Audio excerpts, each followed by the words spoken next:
Hey guys, you ever feel beat up by life a little bit? Like life just keeps on giving you punches and you can't get away from it? That, unfortunately, is how we're feeling here today. And I'm not telling you guys that for you guys to feel sorry for us. Please don't feel sorry for us. We are an extremely blessed and lucky family, and we have a lot to be grateful for. But I'm just trying to be real with you guys. Life isn't perfect. It can be downright hard sometimes. But before we get into what happened here behind me, it's been a couple months since I did a video last, so let me catch you guys up on what Mary Kate and I have been up to this winter.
Yeah, so that is our chicken, turkey, and duck friend. They were all born on about the same day, and now the three of them are inseparable.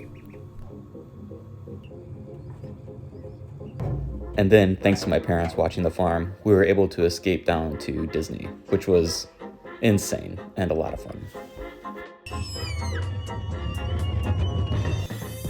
Back at the farm, we have baby chicks arriving any day now. These will be for our meat chickens, but it's still way too cold to have them being a brooder outside. So, time to make one out of the basement.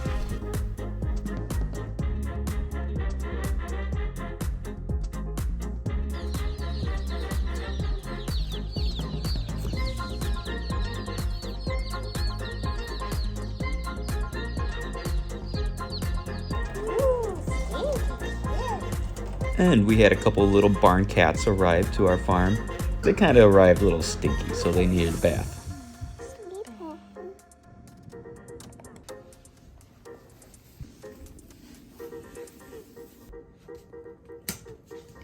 Biscuit, it's okay. And that's when things started to take a turn for the worst. Our little goat here was pregnant. And unfortunately, she died during delivery. It was certainly the hardest night on the farm. And then, as if that wasn't enough, a couple nights later, this.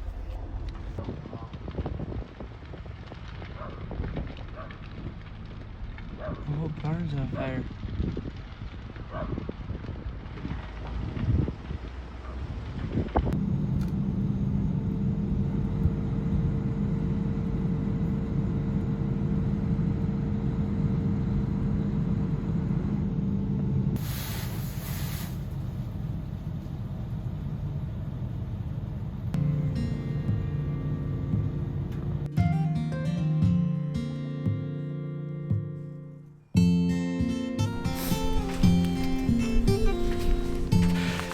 Yeah, that was one of the scariest, hardest nights of my life. Fortunately though, all the animals were able to get out okay. And we do have insurance on the barn here, so we're working with insurance now to try to see what we can do to rebuild what we had here. But that night, Mary Kate and I were just getting up from the couch to go to bed, and I noticed, it was right around 9:30 at night, and we noticed that the entire barn was on fire. And we actually had some Nest cameras inside the barn because one of our goats is due any day now. So we had the Nest cameras on inside the barn, and what we could see was that there was like this pop that happened at like 9:22 or so. There's this pop that happened, and obviously the Nest cam shut off. But then just 6 minutes later is when Mary Kate and I got up and we noticed it, and the entire barn was on fire. So just in several minutes is all it took for the entire thing to be like engulfed in flames. So obviously we called 911 right away.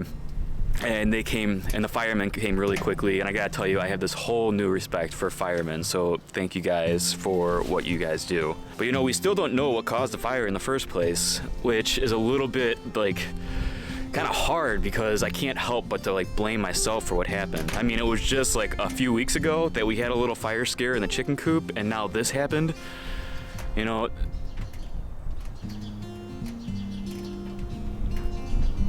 I don't know if I was moving too fast or if I wasn't being careful enough with things. You know, most of the time I feel like I'm not moving fast enough. You know, that night as Mary Kate and I were standing here watching the fire burn, you know, we definitely exchanged some words about quitting, about giving up on this whole farming thing.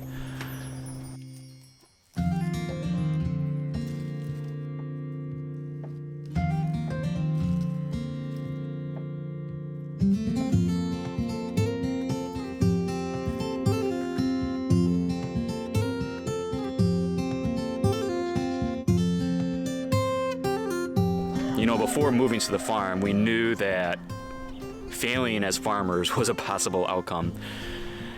But we decided at that time that we'd rather have our kids see us try something and fail than to have never tried it in the first place. You know, moving back to the suburbs seems to have less variables that are at play. There's less animals that are depending on you. There's less work that has to be done. There's less risk, you know, and for us, possibly less reward.